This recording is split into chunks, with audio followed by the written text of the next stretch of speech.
صدیق ہے اور خالد ہیں اپنے رب کے پاس، اور ایک بندہ اللہ کے پاس اس کے رسول پر ایمان، یہ دو باتوں کی ضمانت ہے. ایک تو بندہ صدیق کہلائے گا اور ایک مقام وہ مقام شہادت اور وہ مقام صدیقیت تو بہت اونچا مقام ہے، لیکن ہر مومن من ولی کسی طرح سے کسی حد تک صحیح، لیکن صدیق بھی ہے اور شہید بھی.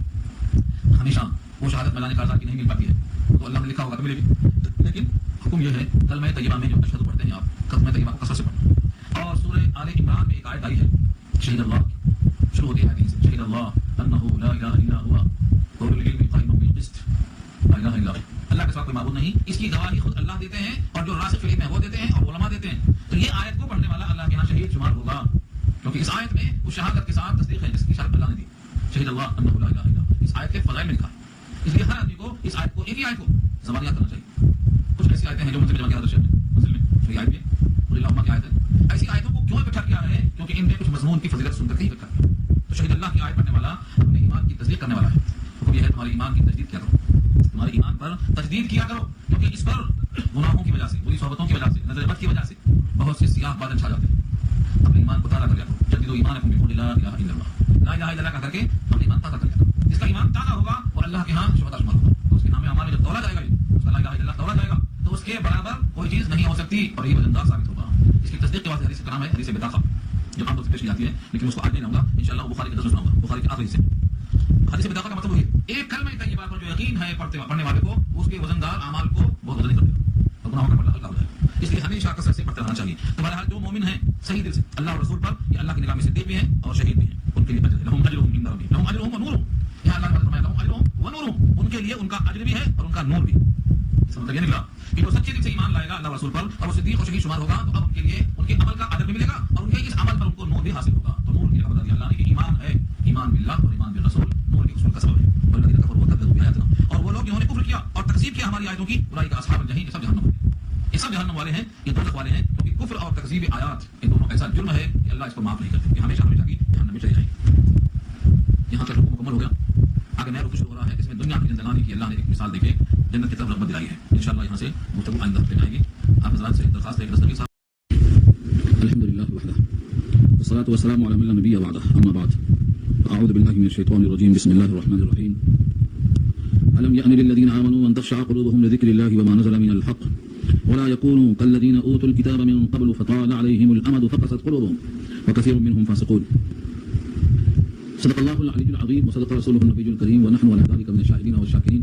اللهم ألهمنا رشدنا وأعذنا من شرور أنفسنا، اللهم وفقنا لما تحب وترضى من القول والفعل والنية. رب اشرح لي صدري ويسر لي أمري واحلل عقدة من لساني يفقهوا قولي، آمين يا رب العالمين. محترم حضرات، معزز سامعین، ملی بھائیوں، بزرگوں اور دوستوں، میری ماں اور بہنوں، سورہ حدید 27واں پارہ آیت نمبر 15 تک گفتگو ہو چکی تھی. یہاں آیت نمبر 16 کی تلاوت ہوئی ہے. بہت سے وقفے کے بعد سورہ حدید کے اوپر کی آیتوں کا مضمون بطور یاد دہانی کے یہ تھا کہ آج ان سے نہ فدیہ قبول کیا جائے گا اور نہ کافروں سے. وہ تمہارا ٹھکانہ جہنم ہے اور وہی ان کا رفیق ہے اور وہ بری جگہ ہے. یعنی قیامت کے دن نور ایمان تقسیم نہیں ہوگا، بلکہ جو دنیا سے ایمان لے کر وہاں پہنچے ہیں انہی کے واسطے فائدہ ہوگا. یہ پچھلی آیت کا مضمون تھا. آگے ایمان والوں سے خطاب ہے. کیا ایمان والوں کے دلوں میں خشوع پیدا ہونے کے لیے ابھی وقت نہیں آیا ہے؟ یعنی اوپر کے مضامین کو سن کر اور دنیا کے حالات کو دیکھ کر اور اس عمر طبعی کو پہنچ کر کیا ابھی ان کے قلوب میں اللہ سے ڈر پیدا نہیں ہوا یا پیدا ہونے کا وقت نہیں آیا؟ علم یعنی کیا نہیں نزدیک ہوا؟ لم یعنی نہیں آیا اور استفہام کے لیے ہے. علم یعنی کیا ابھی تک نزدیک نہیں آیا؟ للذین آمنوا ایمان والوں کے لیے، ان تخشع کہ جھک جائیں، قلوبہم ان کے دل، لذکر اللہ اللہ کی یاد کے لیے، ان کے دل اللہ کی یاد کے واسطے جھک جائیں. کیا مومنوں کے لیے ابھی ایسا وقت نہیں آیا؟ یہ بڑا استفہام ہے. اس کے جواب میں انسان کیا جواب دے گا وہ خود سوچے. اور ایک ٹکڑا ہے وما نزل من الحق، اور جو حق نازل ہوا ہے اس حق سے بھی ان کے دل میں خشوع پیدا ہونے کا وقت ابھی نہیں آیا. ولا یکونوا کالذین اوتوا الکتاب، اور ان کی طرح نہ ہو جائیں جو کتاب دیے گئے اس سے پہلے. فطال علیہم الامد، پھر طویل ہو گئی ان پر دنیا کی مدت. فقست قلوبہم، تو ان کے دل سخت ہو گئے. وکثیر منہم فاسقون، ان میں سے اکثریت فاسق لوگوں کی ہے. بیا اہل کتاب میں سے کچھ لوگ ایسے ہوئے کہ دنیا میں ان کا خوشحال ہونا، طویل مدت دنیا میں قیام کرنا، اس کی بنیاد پر ان کے دل میں اتنی سختی پیدا ہو گئی کہ اکثریت فاسق ہو کے آ گئی، ان کا ایمان غائب ہو گیا. ان کی طرح اے اہل کتاب تم نہ ہو، یعنی تورات والوں کی طرح اہل قرآن کو نہ ہونا چاہیے. یہ اشارہ ہے. اس آیت میں دو باتیں بہت واضح ہیں. ایمان والوں کے لیے قلوب میں خشوع پیدا ہونے کا وقت آ چکا ہے، حق کو جان کر اس کو تسلیم کرنے کا وقت آ چکا ہے. اور سابقہ کتاب والوں کی طرح جو دنیا کی طویل خوشحالی کی بنیاد پر فاسق ہو گئے تھے، اہل قرآن کو ان کی طرح نہ ہونا چاہیے. یہ ہے سبق. اب بہت سے لوگ دنیا کی حیات کا راز نہیں جانتے، اس واسطے دنیا میں خوشحالی طویل ہونے پر بیگانہ ہو جاتے. تو دو لفظوں میں دنیا کی حیات کی وضاحت آ گئی ہے. اعلموا، اچھی طرح جان لو. ان اللہ یحیی الارض بعد موتها، بے شک اللہ زندہ کرتے ہیں زمین کو زمین کے مر چکنے کے بعد. زمین خشک ہو جاتی ہے، پانی برسا کر قوت نمو لاتے ہیں، پھر سبزہ ہی ہر جگہ نظر آتا ہے. جس طرح سے اللہ تعالیٰ نے زمین کو پانی برسا کر زندہ کیا ہے، بس یہی حال ہے دنیا میں جتنے انسان ہیں ان کی موت کے بعد دوبارہ زندہ کرنے کا. قد بینا لکم الآیات، تحقیق ہم نے واضح کر دی ہے تمہارے واسطے نشانیاں، لعلکم تعقلون، تاکہ تم تعقل کرو کہ جو اللہ پانی برسا کر مردہ زمین کو زندہ کرنے پر قادر ہے، وہ آب حیات برسا کر زمین کے مردوں کو زندہ کرنے پر قادر کیوں نہیں ہے. ان المصدقین والمصدقات واقرضوا اللہ قرضا حسنا، یہاں سے قرض حسنا اور تصدیقات کی بات چل رہی ہے. بے شک صدقہ کرنے والے مرد، مصدقین صدقہ کرنے والا اس کی جمع ہے یعنی ان کے ساتھ. مصدق صدقہ دے کر اپنے ایمان کی تصدیق کرنے والا، مال سے محبت کے باوجود یقین ہے اس پر اجر ملنے کا، اس لیے وہ مال کو صدقہ اور مال صدقہ دینے والے کو مصدق، اس کی جمع مصدقین. بے شک صدقہ کرنے والے مرد اور صدقہ کرنے والی عورتیں، وَأَقْرَضُوا اللَّهَ قَرْضًا حَسَنًا، اور جنہوں نے بھی اللہ کو قرض حسنہ دیا ہو، مرد عورت صدقہ دینے والے. اور ان کے علاوہ اور کون قرضہ دینے والے ہیں؟ ظاہر ہے کہ انہیں دو میں سے ہوں گے، لیکن اللہ نے اس کو اور عام کر دیا. فرمایا کہ جنہوں نے بھی اللہ کو قرض حسنہ دیا ہے، يُضَاعَفُ لَهُمْ، کئی گنا کیا جائے گا ان کے لیے، وَلَهُمْ أَجْرٌ کریم، اور ان کے لیے باعزت اجر ہے. یعنی یہ صدقہ دینے پر اجر ہوگا اور ایک گنا میں 700 گنا تک ہوگا. جس طرح سے ایک گیہوں کے دانے سے کئی بالیاں 7 بالیاں نکلتی ہیں اور ہر بالی میں 100 دانے ہوتے ہیں، یہ ہے قرض حسنہ سے ملنے والا اجر. یضاعف کا ترجمہ ہے کئی گنا کر کے ان کو دیا جائے گا. ولہم اجر کریم، اور ان کے لیے باعزت اجر ہے. والذین آمنوا باللہ ورسلہ اولئک هم الصدیقون، اور وہ لوگ جو ایمان لے آئے اللہ پر، اس کے رسولوں پر، وہی لوگ ہیں اصل میں صدیق. صدیق کی جمع صدیقون. صدیق سے مراد تصدیق کرنے والے، یعنی اللہ کی تصدیق الوہیت میں اور رسول کی تصدیق رسالت میں. جو ان دونوں پر گامزن ہو گیا اللہ کی نگاہ میں وہ صدیق کہلائے گا. والشہداء عند ربہم، اور شہداء ان کے رب کے پاس. شہداء سے مراد گواہی دینے کے قابل. اس پر ہم نے اشارہ کیا تھا اس سے پہلے. قیامت میں اللہ تعالیٰ سارے انبیاء کے مقابل جب ان کی امتیں یہ کہیں گے کہ ہم تک پیغام نہیں پہنچایا گیا، تو اللہ تعالیٰ امت محمدیہ کو گواہی کے واسطے پیش کریں گے کہ انہوں نے گواہی دی ہے کہ سب نبیوں نے پیغام پہنچا دیا ہے. وہ ہیں یہاں پر شہداء سے مراد. وہ شہداء عند ربہم، اور وہ شہید ہیں ان کے لیے اپنے رب کے نزدیک. شہید سے یہاں دونوں مراد ہے. شہید کو شہید کہتے اس لیے ہیں، شہیدہ کے معنی حاضر. اللہ کے ناموں میں بھی ایک نام شہید ہے، وہ علی کل شیء شہید، وہ ہر چیز کا مشاہدہ کرتا ہے، ہر چیز اس کے سامنے ہے. اللہ سے کوئی چیز غائب نہیں ہے. ایک ذرہ برابر بھی کوئی شے زمین و آسمان کی اللہ سے غائب نہیں ہے. اسی واسطے اللہ کو شہید بھی کہا گیا ہے. اللہ کا نام شہید ہے. تو اللہ بھی شہید ہیں کیونکہ وہ بندوں کے اعمال کے سامنے ہیں، بندوں کا عمل اللہ کے سامنے ہے. اب کوئی کہتا ہے کہ اللہ شہید نہیں ہے تو اللہ کے ناموں کا انکار ہوا. اور شہید کے معنی حاضر کیا ہیں؟ اگر شہید کو جو میدان کارزار میں قتل کیا جاتا ہے اس کو شہید کیوں کہتے ہیں؟ کہ وہ اللہ کے سامنے اپنے جان کو لے کر حاضر ہوتا ہے. اور وہ شہداء جو 5 ہیں، شہید تو نہیں ہے لیکن شہیدوں کے حکم میں، وہ مرتبے کے لحاظ سے، جیسے پانی میں غرق ہونا، دیوار سے دب کر مر جانا جس کو ہم منہدم دیوار کہتے ہیں، دب کے مر جانا، طاعون میں مر جانا، پیٹ سے پیدا ہوتے ہوئے بچے کی پیدائش کے موقع پر مر جانا جس کو مبتون کہا جاتا ہے. تو طاعون ہو یا مبتون ہو یا غرق شدہ ہو یا پھر دیوار سے دب کر مرا ہوا ہو، یہ سب کے سب شہیدوں کے حکم میں ہوتے ہیں مرتبے کے لحاظ سے. جتنے بھی شہداء یہاں تذکرے میں آئے ہیں یہ سب اللہ کے پاس شہید ہیں، یعنی گواہی دینے کے قابل ہیں. لہم اجرہم ونورہم، ان کا اجر ان کے ساتھ ہوگا اور ان کا نور بھی ان کے ساتھ ہوگا. والذین کفروا وکذبوا بآیاتنا اولئک اصحاب الجحیم، اور وہ لوگ جنہوں نے کفر کیا اور تکذیب کیا ہماری آیتوں کی، وہی لوگ جہنم والے ہیں، وہی دوزخ والے ہیں. یہ مضمون گزشتہ آیات کا سرسری مضمون ہے تاکہ یہ معلوم ہو جائے کہ اگلا رکوع جو آ رہا ہے اس کا مضمون کیا ہے. در حقیقت ان 4 آیتوں میں جو بات بتائی گئی ہے 16 سے لے کے 19 تک میں، ایک تو وقت آ گیا کہ آدمی حق کو پہچانے اور دل میں اللہ کی عظمت آئے. نمبر 2 سابقہ اہل کتاب کی ترامت ہو جاؤ کہ دنیا کی طویل حیات سے یہیں کے ہو کر رہ جاؤ، آخرت سے غافل ہو جاؤ. اور تیسرے مردہ زمین کو زندہ کرنے والا تمہیں زندہ کرے گا. اور چوتھے صدقہ دینے والے مرد عورت جو اللہ کو قرضہ دیتے ہیں وہ کسی حال میں اجر کریم کے حقدار بنیں گے اور کئی گنا اضافہ کے بعد ان کو ملے گا. اور جو لوگ ایمان اللہ و رسول پر لا کر اپنے ایمان کی تصدیق کر چکے ہیں وہ اپنے رب کے پاس حاضر ہوں گے اس پر اجر کے ساتھ اور نور ایمان کی سعادت کے ساتھ. اور جو اس سے محروم ہوں گے آیتوں کی تکذیب کی وجہ سے وہ سب جہنم والے ہوں گے. اس مضمون کے بعد اب دیکھیں اللہ نے سارے ایمان والوں کو دنیا کی مثال دے کے بتایا ہے. دنیا کی حقیقت اس ایک آیت میں ظاہر کر دیا اللہ نے. اعلموا، اچھی طرح سے جان لو، خوب جان لو، اس بات میں غور و فکر کر لو، اس سے باہر تمہاری کوئی بات نہیں نکلے گی. اچھی طرح سے جان لو انما الحیات الدنیا لعب ولهو وزینۃ وتفاخر بینکم وتکاثر فی الاموال والاولاد. اس آیت میں اللہ نے دنیا کی حیات کو کیا کہا؟ نمبر 1 لعب کھیل، نمبر 2 لہو. لہو اور لعب میں تھوڑا سا فرق ہے، یہ بھی ایک قسم کا کھیل اور کود ہے. اور زینت کے معنی تزین، بن سنورنا، اور تفاخر فخر کرنا، ایک دوسرے کے مقابلے میں اپنے کو بڑا سمجھنا. اور تکاثر اور کثرت مال، تکاثر مقابلے میں کثرت، اس چیز کے مقابلے میں فی الاموال والاولاد، مال کی جمع اموال اور اولاد کی جمع اولاد. اولاد میں زیادہ، مال میں زیادہ، اس زیادتی کو ظاہر کر کے اپنے کو بڑا سمجھنا، بس یہ دنیا کی حقیقت ہے. اس کے آگے دنیا کی حقیقت ختم ہو جاتی ہے. ایک لفظ آیا دنیا کی حیات، یعنی جب تک انسان دنیا میں نہیں گزرتا اس کے لمحات جو گزرتے ہیں. اس کو تشبیہ دیا ہے کہ ساری دنیا کے لوگ انسان جتنے بھی کام کرتے ہیں ان کو آپ دیکھیں گے تو ان 4 جگہوں میں تقسیم ہو جائیں گے. ہر عمل یہاں تقسیم ہوگا. دنیا کی حیات کی بس اس کے سوا اور کوئی مثال نہیں. لعب و لہو، یہ عمر کھیل کود کی ہے. جب تک آدمی چھوٹا ہوتا ہے، بچہ ہوتا ہے، وہ کھیل کود میں رہتا ہے. کیسے کیسے کھیل کھیلتے ہیں؟ بچیاں گڑیا کھیلتی ہیں اور بچے گڑا کھیلتے ہیں. اس کی ایک عمر ہوتی ہے. تو کھیل اور کود. لعب کہتے ہیں کھیل کو جس میں جسمانی ورک ہو، اور لہو کہتے ہیں اس کھیل کو جس میں دماغی ورک ہو. شطرنج کھیل رہے ہیں یہ لعب نہیں ہے بلکہ لہو ہے. ٹی وی پر گانا سن رہے ہیں یہ لہو ہے. قرآن 21 میں سورہ لقمان پارہ 21 میں ومن الناس من یشتری لہو الحدیث، یہ لہو الحدیث کہا باتوں کا کھلونا. ایک گڑیا گانے والی گویا حضور کے خلاف منوایا تھا قریش نے، وہ گانا گاتی تھی، لوگ اس کے گانے کو سنتے تھے، وہ گانا سن کر کے اس میں اتنا مصروف ہو جاتے تھے کہ نبی کی طرف قرآن کی طرف توجہ نہیں کر سکتے تھے.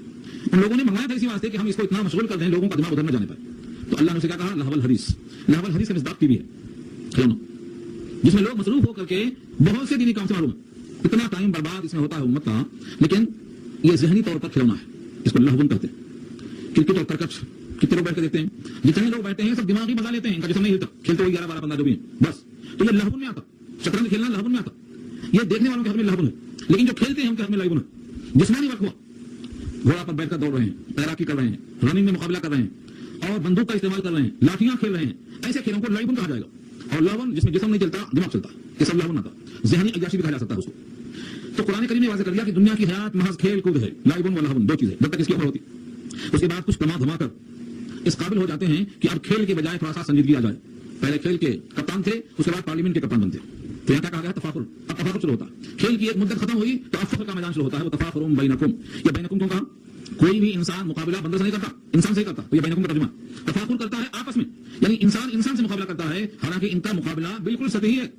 کیونکہ پہلے زمانے میں لوگ دیکھتے تھے رسی کسی کے ہاتھ میں ہوتی تھی، رسی دور سے وہ کھینچتا رہتا ہے اور دونوں گڑا اور گڑیا لڑتے رہتے. لوگ سمجھتے ہیں کہ خود لڑ رہے ہیں، حالانکہ خود نہیں لڑتے، پیچھے سے ایک رسی ہے، رسی والا کھینچتا رہتا ہے، اچھلتے رہتے. تو سارے انسانوں کا یہی معاملہ ہے، یہ خود سے قابل فخر نہیں بنتے. ان کو اللہ نے صلاحیتیں دی ہیں، ان صلاحیتوں کو سمجھتا ہے کہ میری ذاتی ملکیت ہے، میرا اپنا ہنر. یہ غلطیاں شروع سے ہوتی آ رہی ہیں. فرعون اور قارون کے بارے میں قرآن نے واضح کیا ہے، قارون کے الفاظ قرآن نے نقل کر دیا ہے. جب سے کہا گیا کہ تجھ کو اللہ نے دیا ہے تو بندوں کو دے، تو بولتا تھا انما اوتیتہ علی علم عندی، یہ تو میں دیا گیا ہوں، میری صلاحیت ہے، میں اس قابل ہوں، میں اسے حاصل کروں، میں اس میں سے کروں.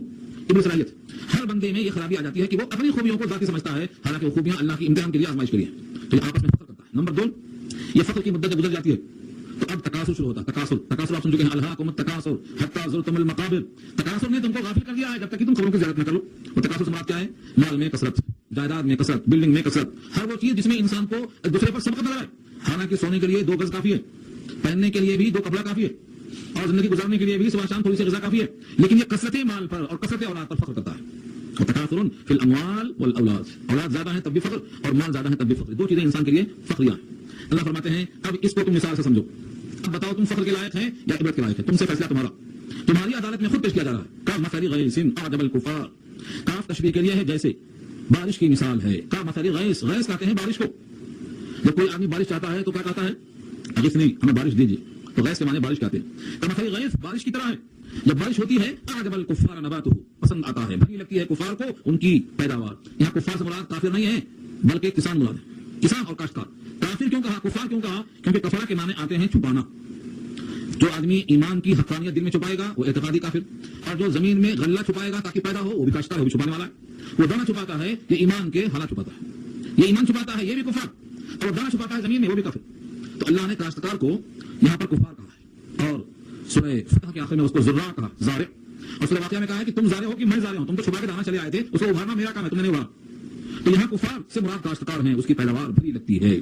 جب بارش ہوئی تو کاشتکاروں کو اچھی لگتی ہے. نبات ہو، اس کی گھاس، اس کی پیداوار جو بھی اس نے لگایا ہے.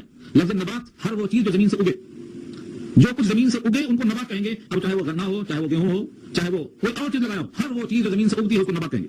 تو کاشتکار دیکھتا ہے کہ میں نے دانا چھپایا تھا اور نکلا ہے، اچھا لگنے لگتا ہے. ثم یہیج، پھر اس میں زور پکڑتا ہے، شادابی ہریالی لہرانے لگتی ہے. یہ یہیج. جب بچہ شباب کے قریب ہوتا ہے تو اس کو حیجانی کیفیت کہتے ہیں. حیجان، وہ حیجان یہیں سے یہیج، یعنی یہ شباب پیدا ہوتا ہے، زور پکڑتی ہے. فتراہ مصفرا، پھر تم دیکھتے ہو کہ جو ہریالی تھی کھیت میں اب بجائے ہریالی کے زردی آ گئی، پیلا پن آ گیا. نہیں دیکھا ہے تو جا کے دیکھو کھیتوں میں. گیہوں پہلے ہرا بھرا ہوتا ہے، اس کے بعد جب بالیاں نکل کے پکنے کے قریب ہوتی ہیں تو پیلا پڑ جاتا. یہ ہے زرد، اس کو مصفرا کہا. مصفرا صفرا، صفرا کے معنی زرد کہتے ہیں. مصفرا معنی زرد کیا ہوا. پھر تم اس کو دیکھتے ہوئے مخاطب کیوں تو زرد ہو گیا. زرد ہونے کے بعد اب پھر سے ہرا نہیں ہوگا، اب پھر سے اگے گا نہیں. اب کیا ہوگا؟ ثم یکون حطاما، پھر ہوگا وہ چورا چورا. کاٹ دے گا کسان، یا نہیں کاٹے گا تو ہواؤں کے تھپڑے لڑا دیں گے اس کو، یا کچھ دن کے بعد جانور اسے رون کی زمین دوست کر دیں گے.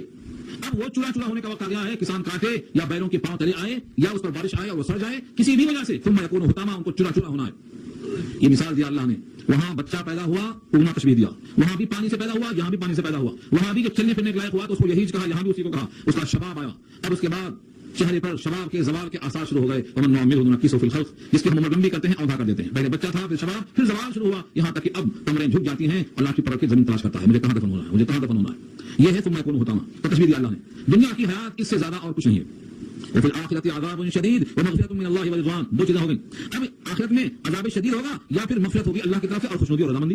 یعنی اگر وہ مومن ہوگا تو مغفرت اللہ کی, مغفرت کے معنی گناہوں کی بخشش, اور رضوان کے معنی رضامندی, اللہ اس سے راضی ہوں گے. ایک راستہ یہ. اور اگر اس نے خداوند قدوس کے احکام کو نہیں مانا, غافل ہو کر گیا ہے, تو پھر عذاب شدید کا سابقہ پڑا. اب ان تمام کے بعد نتیجہ کیا ہے؟ وما الحیات الدنیا الا متاع الغرور. اور نہیں ہے دنیا کی زندگی مگر دھوکے کا سامان. متاع جس سے فائدہ اٹھایا جائے, الغرور دھوکا. شیطان کو بھی دھوکا کہتے ہیں. وغرکم باللہ الغرور, شیطان کو دھوکے باز کہا ہے. ہر وہ چیز جس سے انسان کو دھوکا لگے اس کو غرور کہا جاتا ہے. اردو میں جو غرور استعمال ہے وہ بھی غرور زمانے میں کیوں ہے کہ اس کو دھوکا لگ گیا ہے, یہ اپنے کو بڑا سمجھ رہا ہے. جتنا بڑا نہیں ہے اتنا بڑا سمجھ رہا ہے, اپنے کو سمجھنے میں دھوکا ہو گیا, غلطی ہو گئی. یہ سمجھتا ہے کہ سب کچھ کر سکتا ہے, حالانکہ سب کچھ یہ کرنے پر قادر نہیں ہے, تو دھوکا لگ گیا اس کو, اپنے حدود سے باہر چلا گیا. علامہ سعدی کہتے ہیں مشو غرہ پر حسن گفتار خیش. اپنی اچھی بات پر دھوکا مت کھا جاؤ لوگوں کے کہا دینے سے. مشو غرہ, وہاں بھی غرہ استعمال کیا ہے اس غرور کے معنی میں. انفتاح میں آیا یا ایھا الانسان ما غرک بربک الکریم. انسان تجھ کو رب کریم سے مغرور کس نے کر دیا ہے کہ تو اپنے رب سے غافل ہے.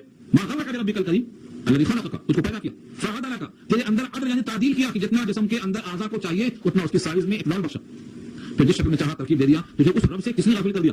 تو یہ غرور کے معنی آتے ہیں دھوکے میں پڑ جانا. دنیا ساری دھوکے کی جگہ, کیسے دھوکے کی جگہ ہے.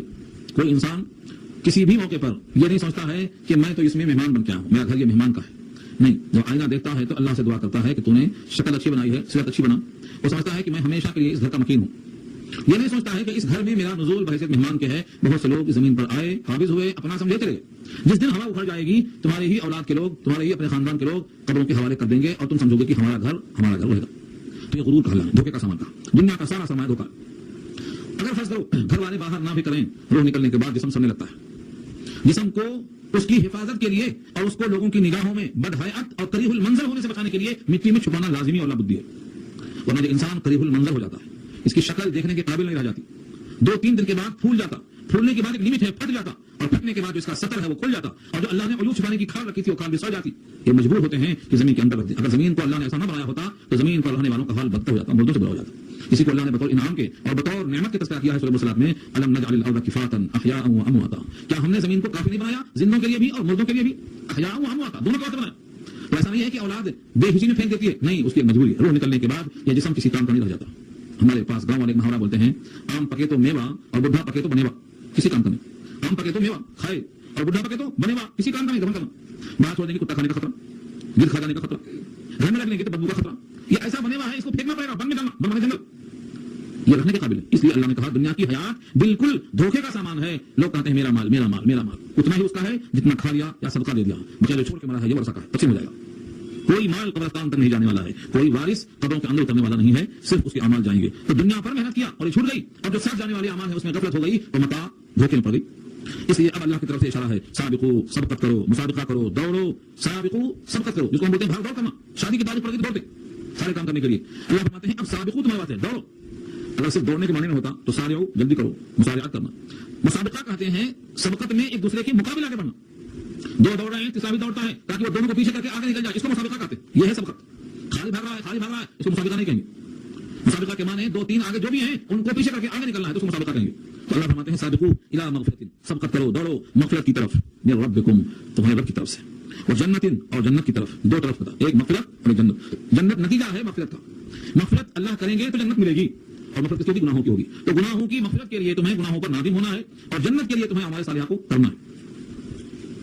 اللہ نے وضاحت فرما دیا, عرضھا کعرض السماء, اس کی چوڑائی آسمان اور زمین کی چوڑائی کے برابر ہے. جنت کتنی اونچی ہے. یہاں لفظ عرض, عرض کی تشریح کیا ہے, عرض کے معنی وسعت کہتے ہیں. اللہ نے جنت کی وسعت کو بیان کیا ہے. لفظ عرض میں 2 چیزیں آئی ہیں, ایک تو لفظی معنی حقیقی, عرض کہتے ہیں چوڑان کو, اس کے مقابل لمبان کو طول کہا جاتا ہے.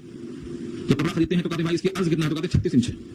یا ڈبل عرض کا ہے, تو چوڑان زیادہ ہوتی ہے یا لمبان زیادہ ہوتی ہے. کسی بھی چیز کی چوڑائی زیادہ ہوتی ہے, لمبائی اس سے اور زیادہ ہوتی ہے. تو جس کی چوڑائی 7 زمین اور 7 آسمان کے برابر ہے, اس کی لمبان کتنی ہوگی.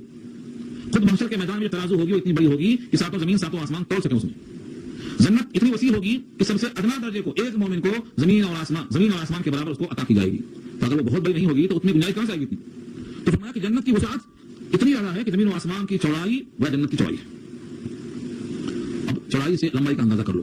یہ انسان کے ذہن کو سمجھانے کے لیے ہے، کیونکہ انسان سب سے وسیع آسمان کو سمجھتا ہے اور سب سے وسیع زمین کو سمجھتا ہے. اس سے زیادہ وسیع اگر کوئی چیز ہوتی تو تشریح میں اس کا استعمال کیا جاتا انسان کو سمجھانے کے لیے، کیونکہ اس سے وسعت والی کوئی چیز انسان نے دیکھا ہی نہیں ہے تو سمجھائیں تو کیسا. تو حقیقت تو یہ ہے کہ ایک ایک مومن کو دنیا کے برابر جنت ملے گی اور سب کو ملے گی، اور ابو سعید خدری کو 10 گنا ملے گی. ایک آدمی کو دنیا سے 10 گنا بڑی جنت ملے گی. تو حقیقت یہ زمین آسمان کی جو وسعت ہے یہ صرف سمجھانے کے لیے. وعدت للذین آمنوا باللہ ورسولہ، تیار کی گئی ہے ان لوگوں کے لیے جو ایمان لائے ہیں اللہ و رسول پر. یا اللہ و رسول پر ایمان لانا یہ شرط ہے جنت کے حصول کے لیے. جب تک ایمان اللہ و رسول پر نہ ہوگا وہ جنت کو پانے کے لیے امکان نہیں ہے، کیونکہ تیار کی ہے ان کے لیے. وہ عدت تیار کی گئی ہے ایمان والوں کے لیے جو اللہ پر رسول پر ایمان رکھتے ہیں. آگے فرمایا ذالک فضل اللہ یؤتیہ من یشاء، یہ تو اللہ کا فضل ہے جس کو چاہتا ہے وہ دیتا ہے. یعنی کیا فضل ہے؟ جنت یا ایمان کی توفیق. دو باتیں. اگر جنت فضل ہے اللہ کا تو ایمان باللہ کے واسطے سے فضل ہے، اور اگر ایمان باللہ اور ایمان بالرسول فضل ہے تو براہ راست اللہ کا فضل ہے. آپ کو ایمان کی توفیق کس نے دیا؟ یہ اللہ کا فضل ہے. دنیا میں اسی کائنات میں اسی شہر میں کتنے لوگ پیدا ہو رہے ہیں لیکن وہ کافر پیدا ہو رہے ہیں، کافروں کے گھر میں پیدا ہو رہے ہیں. ہم نے کیا حق ادا کیا تھا کہ ہم کو اللہ نے مسلم ماں باپ دیے، مسلم خاندان دیا کہ ہمیں کچھ کیا بغیر اسلام مل گیا. یہ اللہ کا فضل ہے. اس ایمان کو ذریعہ بنایا جنت کا، یہ دوسرا فضل ہے. تو جنت فضل در فضل، واسطے پر واسطہ. پہلے ایمان کی توفیق دیا اور ایمان کو سبب بنا کر جنت دے دیا، تو دو فضل. اس واسطے کہا اللہ کا فضل لوگوں پر بہت ہے لیکن لوگ جانتے نہیں. ہاں اللہ کا فضل لوگوں پر بہت ہے لیکن لوگ اس بات سے واقف نہیں. اس پر کئی حدیثیں آئی ہیں کہ جنت بھی اور ایمان باللہ بھی اللہ کے فضل سے ہے. آپ مومن ہیں آپ کے کسب سے نہیں، ہم مومن ہیں اللہ کے فضل سے. ہم صاحب ایمان ہیں اللہ کے فضل سے، ہم صحیح العقیدہ ہیں اللہ کے فضل سے، اور جنت ہم کو ملے گی اللہ کے فضل سے. کوئی نہ سمجھے کہ ہمارے عمل سے ملے گی، عمل کو اللہ سبب بنا دے، یہ اللہ کا فضل ہے. چنانچہ بخاری میں 2 جگہ روایت آئی ہے جو آپ سن چکے ہیں. فرمایا نبی صلی اللہ علیہ وسلم نے تم میں سے کوئی شخص اپنے عمل کے بلبوتے پر جنت میں نہیں جا سکے گا. حضور کا ارشاد صحیح ہے. اور 2 جگہ بخاری میں تم میں سے کوئی شخص اپنے عمل کے بلبوتے پر نہیں جائے گا جنت. صاف. ایک صحابی نے جرأت کر دیا اور پوچھا ولا انت یا رسول اللہ، کیا آپ بھی؟ نبی صلی اللہ علیہ وسلم نے اپنا داہنا ہاتھ اپنے سر مبارک پر رکھا اور فرمایا ولا انا، اور نہ میں. اس کے آگے فرمایا الا ان يتغمدني الله تعالی برحمت واسعہ، مگر یہ کہ مجھ کو اللہ نے اپنی وسیع رحمت میں ڈھانپ لیا ہے. اس طرح کیا ہوا؟ جس کو اللہ نے اپنے وسیع رحمت میں ڈھانپ لیا.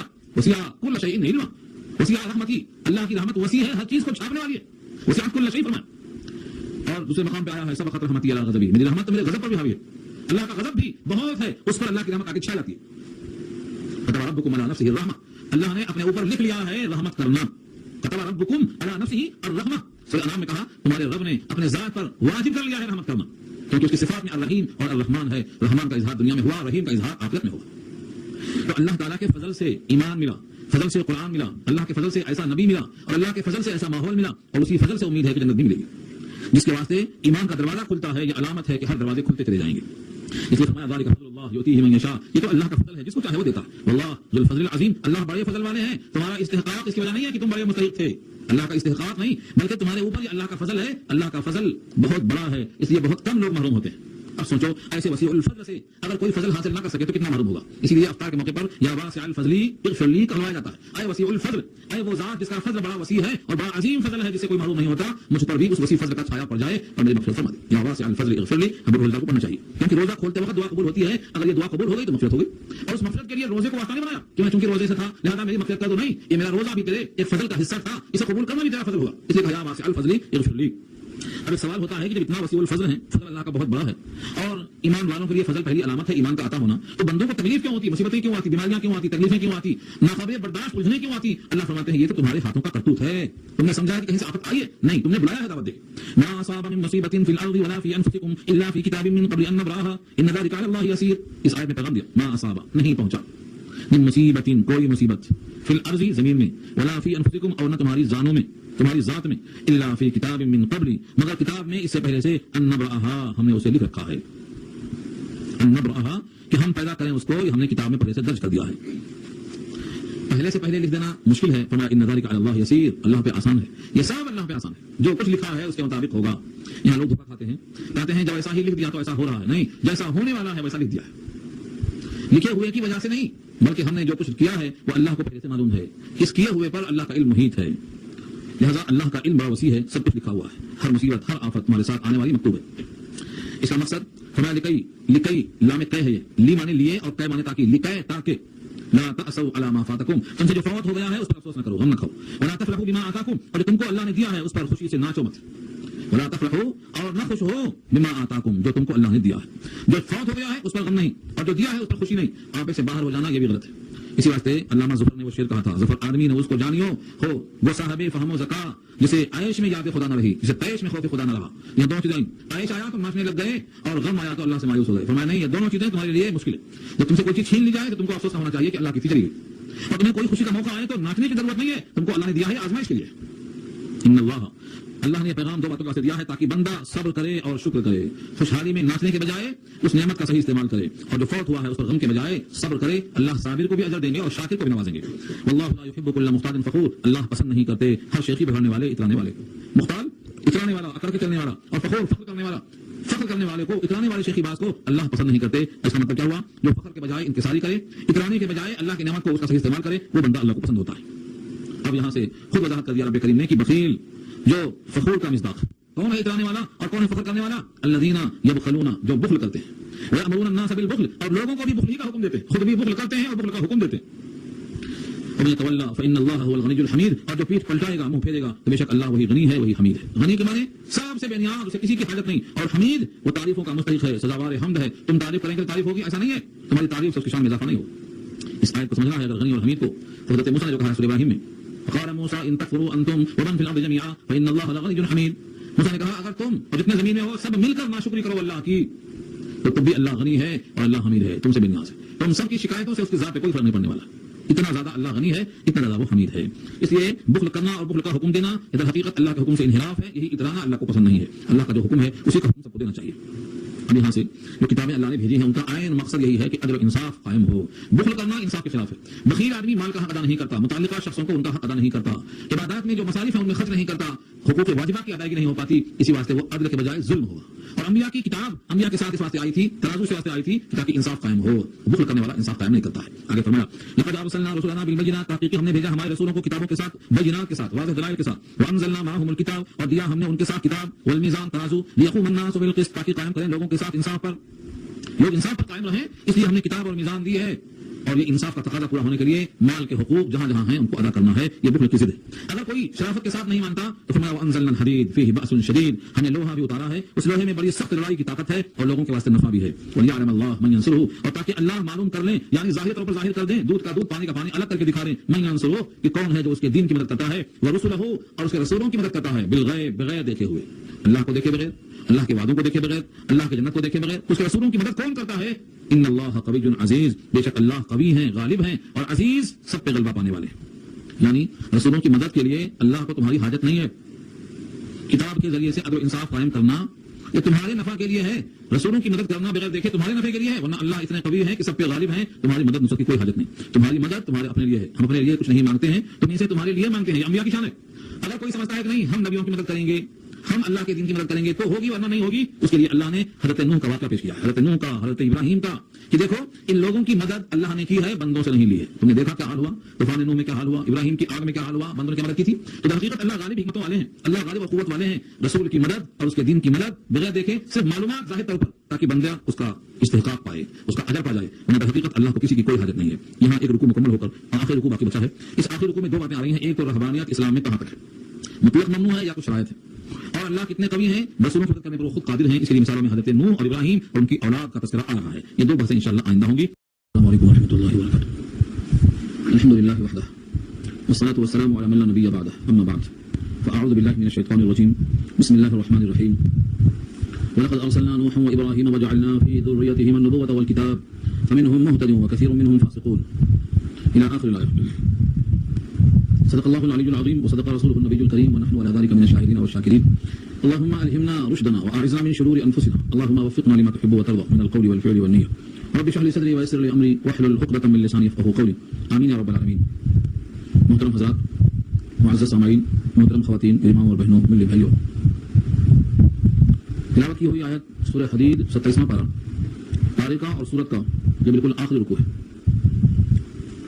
آخری رکوع میں آیت نمبر 26 سے لے کر 29 تک، ان 3-4 آیتوں میں جو مضمون ہے اس میں سب سے زیادہ جو غالب ہے وہ ہے رہبانیت۔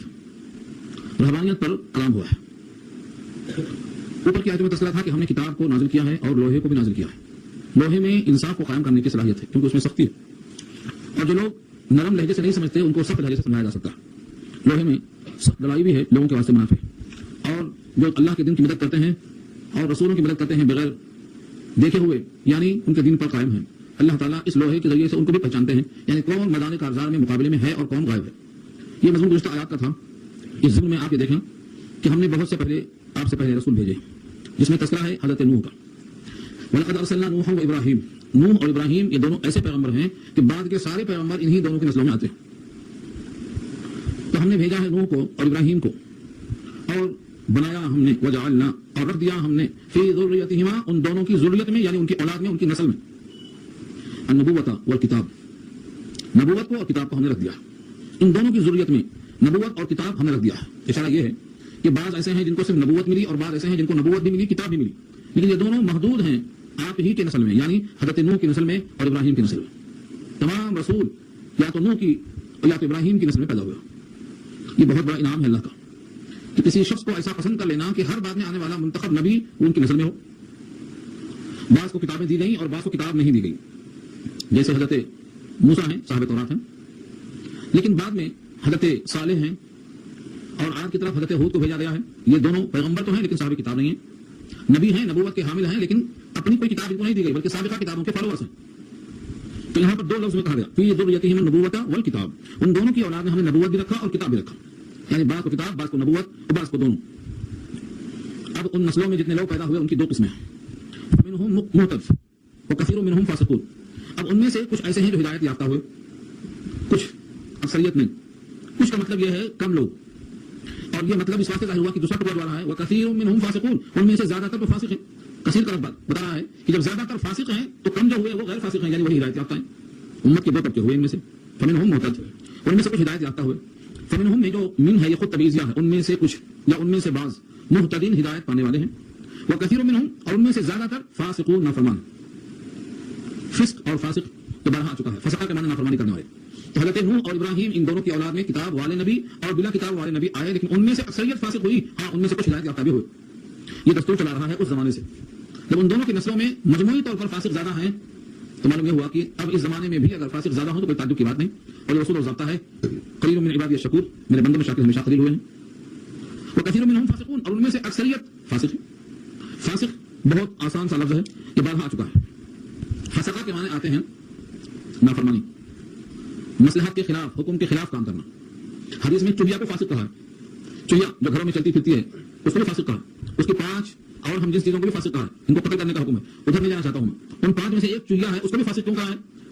فرمایا کہ وہ چراغ میں جلتی ہوئی بتی کو اس مقام سے نکال کر ایسی جگہ ڈال دیتی ہے کہ پورا گھر جل جاتا ہے، جلا دیتی ہے. یعنی آگ جو چراغ میں روشنی کا سبب تھی اس کا جو فائدہ تھا اس فائدے کو روک کر اس کے نقصان کو عام کر دیتی ہے. اس کو فسق کہتے ہیں. فاسق بھی یہی کرتا ہے، اپنی خواہش کے لیے، اپنی جنسی تسکین کے لیے، اپنی مرضیات کو لوگوں پر مسلط کرنے کے لیے وہ خدا کا حکم اور نبیوں کا طریقہ چھوڑ کر اپنی اس پریشانی کو سب پہ مسلط کر دیتا ہے، کیونکہ اس کی وجہ سے عذاب آئے گا، سب پہ آئے گا. اگر بارش رکی ہے کسی وجہ سے نقصان سب کا ہو رہا ہے. ظاہر یہ ہے کہ بارش سے روکنا بغیر سبب کے نہیں. اب وہ جو فاسق ہیں جن کی کثرت ہے، جن کی بنا پر بارش رک گئی ہے، نتیجہ کیا ہوگا؟ جو اس میں فاسق نہیں ہے ان کو بھگتنا پڑے گا، سب جلیں گے پیاس میں. تو اس چڑیا کو فاسق کہا ہے. تو میں نے اس سے اخذ کیا کہ چڑیا کو فاسق کیوں کہا؟ کیونکہ وہ روشنی جو ضرورت کی چیز تھی اس کو روک کر کے ایک مضرت کو، ایک نقصان کو گھر میں عام کر دیا، گھر کو جا کر خاکستر کر دیا. آگے تھوڑا جاؤ، آگے جگہ بن جاتی، تھوڑا جاؤ، گھر کو خاکستر کر دیا، اس واسطے کو فاسق کہا. تو فاسق کی تعریف میں یہ ہے کہ جو اپنی خواہش کو پوری کرنے کے لیے، اپنی خواہش کو پورا کرنے کے لیے وہ اللہ کا حکم توڑے اور رسولوں کا طریقہ چھوڑے، اپنی منمانی کرتا جائے، اس کو فاسق کہا ہے. تو امت میں جو کثیر لوگ ہیں وہ کون ہیں؟ فاسق. وہ کثیر منہم فاسقون. تو انبیاء کی اولاد میں جس میں نبوت اور کتاب چلی آئی ہے ان میں سے اکثریت کا درجہ عالم ہے کہ وہ فاسق ہیں اور ہدایت یافتہ ان میں سے کم ہیں. تو اس کا مطلب یہ ہوا کہ فاسق ہونا اور ہدایت یافتہ ہونا دونوں کی مثال، اگر کھانے کو آپ کو بچانا ہے سڑنے سے تو فریج کے اندر رکھنا، باہر چھوڑ دیا خود بخود سڑ جاتا، کچھ نہیں کرنا. یعنی سڑنے کے لیے اسے کچھ نہیں کرنا ہے، صرف چھوڑ دینا، اس کے حال پہ سڑ جاتا. لیکن حفاظت کے لیے، اس کو اچھے سے اچھا بنائے رکھنے کے لیے آپ کو محفوظ مقام چاہیے. تو جو انسان محفوظ مقام پہ رہے گا اس کی حفاظت ہوگی، اس کے دین کی، ایمان کی، عمل کی، اس کے اخلاق کی. اور جو انسان محفوظ مقام پر نہیں پہنچ سکا وہ جہاں ہے وہی بگڑ جائے گا، وہی خراب ہو جائے گا، کیونکہ خرابی اس میں غالب ہے. اس کی فطرت میں اللہ نے شر رکھا، بشر میں شر کو بتاتی ہے، یعنی کہ اس کے اندر جب تک کوئی سنوارنے والا نہ ہو، کوئی ماحول نہ ہو، کوئی مزکی مربی نہ ہو تو اس کا فسق اس پر غالب آتا ہے. اسی واسطے بار بار اللہ نے کہا ہے ایمان والو اللہ کے سچے بندوں کے ساتھ رہو. سچوں کے ساتھ رہو گے، سچوں کی صحبت میں رہو گے تو تمہاری صلاحیت میں اضافہ ہوگا. تو یہاں یہی قصہ ہے کہ ان میں سے اکثریت کہانی ہے کہ وہ فاسق ہو گئے. فسق ایک لفظ سے اس کی وضاحت اور بھی ہو سکتی ہے. جیسا ہم بتایا تھا اس سے پہلے کہ ایمان کے 3 حصے ہیں، 3 جز سے ایمان مکمل ہوتا ہے، تصدیق قلبی اور زبان سے اقرار اور اعضاء و جوارح سے عمل، ان تین چیزوں کا مجموعہ کامل الایمان. اور اگر صرف تصدیق قلبی ہے تو مومن تو ہے لیکن ظاہر نہیں ہوگا کہ یہ مومن کا کیا ہے، پکا ہے کیسا ہے. اقرار کرتے ہی اس کا ایمان ظاہر ہو گیا، اور اعمال صالحہ آتے ہی اس کے ایمان کی تکمیل ہو گئی. اور اعمال صالحہ نہیں ہے تو وہ مومن تو ہے لیکن وہ فاسق کہلائے گا. تین چیزیں ہو گئی، یعنی اعمال نہیں ہے تو فاسق، اقرار نہیں ہے تو کافر، تصدیق نہیں ہے تو منافق. تو اس کا مطلب یہ ہوا کہ فسق علامت ہے اس کی معصیت کی. نافرمان آئی تو فسق ہے. اس سے معلوم یہ ہوا کہ ہر نافرمان شخص فاسق ہوتا ہے. اصول ہو گیا وہ مومن ہے لیکن کامل نہیں ہے، ناقص مومن ہے. امام جتنے گزرے ہیں ان تمام کی نگاہ میں کامل الایمان وہی ہوگا کہ ایمان تصدیق قلبی بھی ہو، اقرار بھی ہو اور اعمال صالحہ بھی ہو. اعمال صالحہ نہیں ہے تو فاسق ہے، اقرار نہیں ہے تو کافر ہے، تصدیق نہیں ہے تو منافق ہے. ایک چیز غائب ہونے سے ایک درجہ کا مدد آ جائے گا. تو فاسق بظاہر کلمہ پڑھنے کی بنا پر مومن تو ہے لیکن فسق و فجور کی بنیاد پر دھلائی کے قابل ہے. معصیت کے ساتھ اطاعت دونوں جمع ہو سکتی ہے یا نہیں، یہ بہت بڑا چیپٹر ہے. ایمان کے ساتھ نماز یعنی تصدیق قلبی کے ساتھ عمل صالح، لیکن ایمان کے ساتھ معصیت یعنی چوری، ڈکیتی، زنا، جھوٹ یہ جمع ہو سکتا نہیں ہو سکتا. رات اور دن دونوں جمع ہو سکتے نہیں ہو سکتے. رات بھی ہو، دن بھی ہو، کالا بھی ہو، گورا بھی ہو، آنکھ والا بھی ہو، اندھا بھی ہو، معذور بھی ہو، تندرست بھی ہو. یہ دونوں چیزیں اپوزٹ سے جمع نہیں ہو سکتے.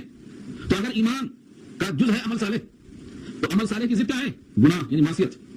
عمل صالح سے اگر ایمان کی تکمیل ہوتی ہے تو گناہوں سے ایمان جمع نہیں ہو سکتا ہے. حالانکہ آپ گناہگار کو بھی مومن کہتے ہیں، میرا معصیت کو ایمان کے ساتھ جمع کر رہے ہیں اور یہ اجتماعی ضدین ہے. اس لیے عمل صالح مکملات ایمان ضرور ہے، جزو ایمان نہیں. تو جو لوگ فاسق ہیں یہ مومن تو ضرور ہے لیکن کامل ایمان نہیں ہے ان کا ایمان. جب تک اعمال صالحہ نہیں ہوں گے ایمان کامل نہیں ہوگا. اس کا نقصان کہاں ہوگا؟ پہلے مرحلے میں جنت کے لائق نہیں بنیں گے. دھلائی ہوگی پھر قابل بنیں گے. دھلائی کس چیز کی ہوگی؟ وہی معصیت کی، چوری کیا، ڈکیتی کیا، زنا کیا، دوسروں کا مال ہڑپ کر لیا، غبن کر لیا. تو ان تمام گناہوں کی دھلائی ہوگی. یا تو پھر اللہ تمام حقوق والوں کو اتنا دے کر راضی کر دیں کہ وہ لوگ ان کو معاف کر دیں، NOC مل جائے، نوٹیفکیشن تو جا سکتے ہیں. تمام والے حقوق کو اللہ اتنا دے دیں کہ وہ سب ان کو چھوڑ دیں، کوئی تقاضا نہیں. یہ اللہ کی مرضی پہ ہو سکتا ہے. تو فاسق کی تعریف یہی ہے کہ اس میں ایمان بھی ہے، گناہ بھی ہے، اور اس گناہ کے ساتھ وہ ایمان والا ہے، کمزور ایمان والا ہے. یعنی تصدیق قلبی تو ہے، زبان سے اقرار بھی ہے لیکن اعمال صالحہ نہیں ہے بلکہ معصیت ہے. اور ایمان کی تکمیل ہوتی ہے اعمال صالحہ سے. وہاں ندامت وہاں ہی نہیں، بجائے اعمال صالحہ کے وہاں گناہ گناہ گناہ. تو کیا ہوگا؟ اس کا ایمان کامل نہیں بلکہ ناسخ. یہاں پر اسی کو کہا ہے وکثیر منهم فاسقون، ان میں اکثریت فاسق لوگوں کی تھی. ثم قفینا، پھر بھیجا ہم نے. قفینا، قف کہتے ہیں گدی کو، سر کا پچھلا حصہ، اس کو قف کہتے ہیں، گدی. قفا سر کی 4 سمتیں ہیں، سامنے کا چہرہ ہے اور دائیں بائیں کو جبین اور جو پچھلا حصہ ہے وہ قف. تو قفینا کے معنی ہم نے ان کے پیچھے لگایا، یعنی اوپر جن کا تذکرہ آیا ہے ان انبیاء کے بعد، رسولوں کے بعد، کتابوں کے بعد ہم نے ان کے پیچھے لگایا. کس کو؟ عیسیٰ ابن مریم کو. پہلے کہا ثم قفینا علی آثارہم برسلنا، پھر پیچھے لگایا ہم نے ان کے نشانات قدم پر ہمارے رسولوں کو. بہت سارے رسول ہے، حضرت نوح کے بعد ابراہیم کے بعد بہت رسول ہے. پھر انہی کے پیچھے ہم نے لگایا ہے عیسیٰ ابن مریم کو. وآتیناہ الانجیل، اور ہم نے ان کو انجیل دی. اس کا مطلب کیا ہوا؟ درمیان کے لوگوں کو کتابیں نہیں دی گئی تھی اور ان کا تذکرہ تھا، یا پھر جن کا تذکرہ وہاں آ چکا ہے دوبارہ یاد نہیں کیا گیا. لیکن چونکہ یہاں گفتگو کرنا ہے حضرت عیسیٰ پر ایمان لانے والوں سے، اس لیے ان کے اوپر جو کتاب دی گئی تھی وہ ہے انجیل. اس کا ذکر یہاں پر خاص طور سے کر دیا گیا تو ان سے خطاب کرنا ہے. وقفینا بعیسیٰ ابن مریم، اور دیا ہم نے، پیچھے لگا دیا ہم نے عیسیٰ ابن مریم کو. وآتیناہ، اور دیا ہم نے ان کو الانجیل، کتاب کا نام ہے. آج تک تو انجیل ایک نہیں ہے بلکہ اناجیل اربع 4 ہو گئی. ان سے پوچھو کہ اس میں اصلی کون ہے؟ اس میں ان چاروں میں سے اصلی انجیل کون ہے، نقلی کون ہے؟ تو کہتے ہیں اصلی ان چاروں میں ہے. اصلی انجیل ان چاروں میں ہے. ان چاروں میں سے کوئی ایک اصلی نہیں بتا سکتے ہو بلکہ اصلی انجیل ان چاروں میں. یہ تحریف کی طرف اشارہ ہے. اس کے بعد ان کی تعریف کی اللہ نے، وجعلنا، اور ہم نے ڈال دیا، کر دیا، ڈال دیا، فی قلوب الذین تبعوہ، ان لوگوں کے دلوں میں جنہوں نے حضرت عیسیٰ کی اتباع کی. کیا ڈال دیا؟ نمبر 1 رأفت، نمبر 2 رحمت، نمبر 3 کی گفتگو بعد میں کروں گا کیونکہ پہلے 2 سمجھ لیجیے. ان کے دلوں میں ڈال دیا اللہ نے. جتنے لوگ حضرت عیسیٰ کی اتباع کرنے والے ہیں اب تک بھی اللہ نے ان کے دلوں میں 2 چیزیں ڈال دی. تیسری کا ذکر میں کیوں نہیں کرتا ہوں کیونکہ رحمتن تو یہاں وقف مطلق ہے، یہاں ٹھہر جاؤ، اور ٹھہرنے کی وجہ میں بعد میں عرض کروں گا، ابھی سمجھ نہیں آئے گی. 2 چیزیں ڈال دیا، نمبر 1 رافت اور نمبر 2 رحمت. یہ کس کے دل میں ڈال دیا ہے؟ ان کے دلوں میں جنہوں نے حضرت عیسیٰ کی پیروی کیا. یہ اس زمانے میں تو 100% جو نبی کے زمانے میں عیسائی تھے، لیکن جو حقیقی عیسائی ہیں اور حقیقی انجیل پہ عمل کرتے ہیں، چاہے وہ محرف ہی صحیح، تبدیل شدہ ہی صحیح، جو کتاب تبدیل ہو چکی ہے پھر بھی جس حال میں باقی ہے اس کے صحیح فالوورز ہیں، مخلصین، ان کے دل میں تو آج بھی اللہ نے رافت اور رحمت کو ڈال دیا ہے. رحمت اور رافت دونوں ایک چیز ہے، ایک قول. لیکن دوسرا قول یہ ہے کہ رافت اور رحمت میں فرق ہے. کبھی آدمی کو کسی مشقت سے بچانا ہوتا ہے، کسی کلفت سے، کسی دکھ سے، کسی آلام سے نکالنا ہوتا ہے. اس موقع پر جو اس کو راحت پہنچائی جاتی ہے، تکلیف کو دور کر کے اس کو رافت کہتے ہیں. اور کبھی کسی آدمی کو کچھ دینا پڑتا ہے، اس کو حاجت پیش آتی ہے، اس کو رحمت کہتے ہیں. تو گیا رافت کے معنی دفع مضرت، تکلیف کو ہٹانا، اور رحمت کے معنی جلب منفعت، نفع کی چیز حاصل کرنا. تو 2 چیزیں ہو گئی. ان کے دل میں اللہ نے اس چیز کو ڈال دیا ہے کہ رافت اور رحمت، یعنی ہر وہ چیز جو لوگوں کی تکلیفیں ہوتی ہیں وہ تکلیفوں کو دور کرتے ہیں، دفع مضرت کرتے ہیں. آج بھی وہ کرتے ہیں دفع مضرت.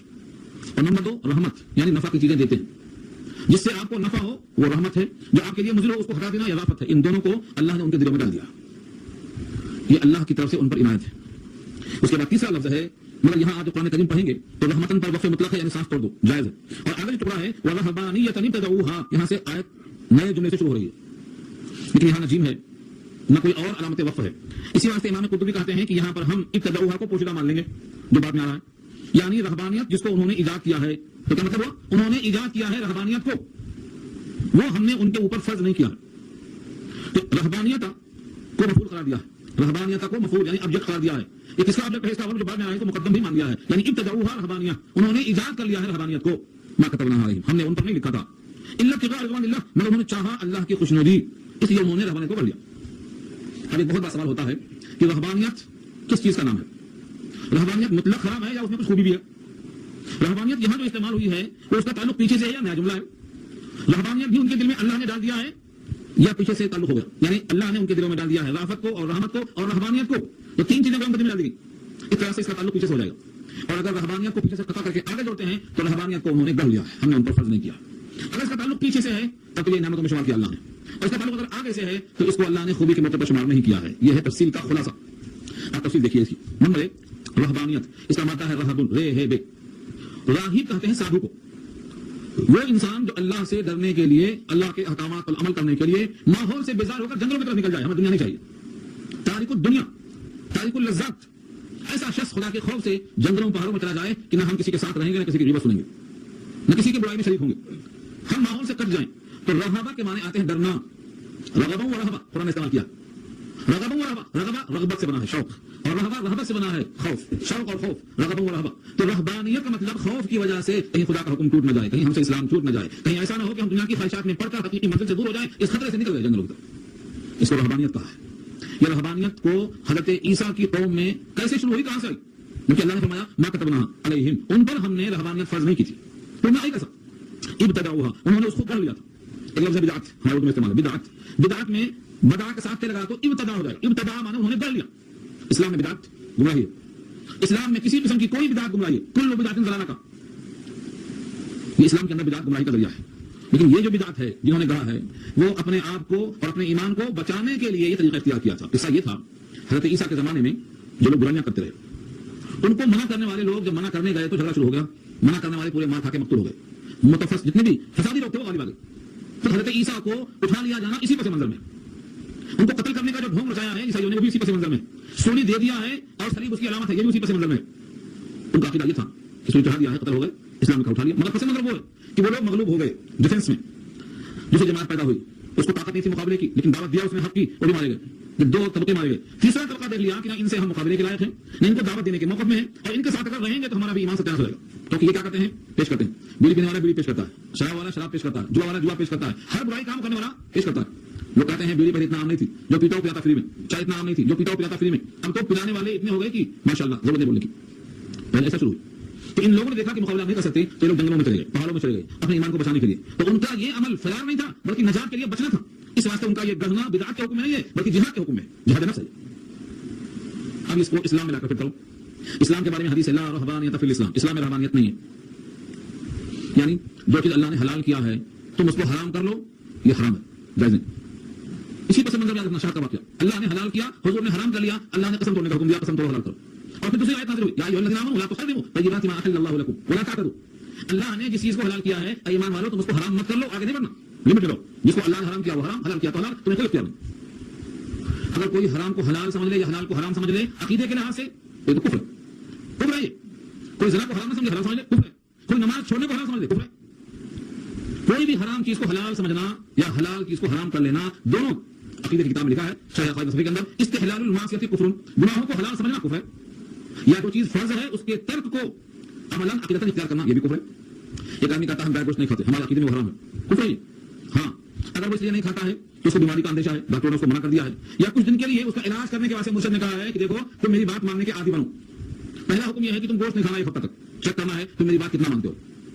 عقیدے میں تو ہے کہ وہ حلال ہے، عقیدے میں یہ بھی ہے کہ اسے کھاؤں گا، مگر اب مرشد کا حکم ہے کہ مجھے ایک ہفتہ پرہیز کرنا ہے چیک کرنے کے لیے کہ میں ان کا کتنا حکم مانتا ہوں. اور یہ کوئی نیا نہیں ہے طریقہ، آپ پڑھ چکے ہیں. جالوت اور طالوت کا واقعہ ہے سورہ بقرہ میں، دوسرا پارہ ختم ہو رہا وہاں پر جہاد کرنے جا رہے ہیں. داؤد ساتھ میں، حضرت داؤد پیغمبر اس وقت بھرے ہوئے تھے، نہ فون میں تھے. وہاں جب پہنچے تو کہا اللہ تم کو آزمائش میں ڈالے گا کہ تم لڑنے کے لائق ہیں بھی کہ نہیں، فٹ ہے کہ نہیں فٹ ہے، تمہارا فٹنس کیسا چیک کریں گے. راستے میں ایک نہر آئے گی, پیاس بہت لگی ہوگی, پانی نہیں پینا, پیاس پر قابو کرنے والا ہی میدان کارزار میں ڈر سے تڑاک بھاگ جائے گا. نہر آ گئی, پیاس لگی, سب نے پیا, کوئی نہیں بچا, تھوڑے سے لوگ وہی تھوڑے جو شاکر ہوتے ہیں. ہاں, جب نہر پہ پہنچے خوب پانی پیا, خوب پانی پیا.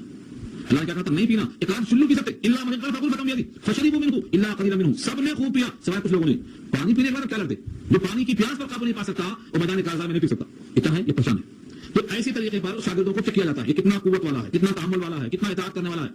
تو اگر اس عقیدے کے ساتھ کوئی رکتا ہے تو اس میں کوئی حرج نہیں ہے, مباح ہے, مباح اس کے واسطے. لیکن ترک لذات اسلام میں نہیں ہے.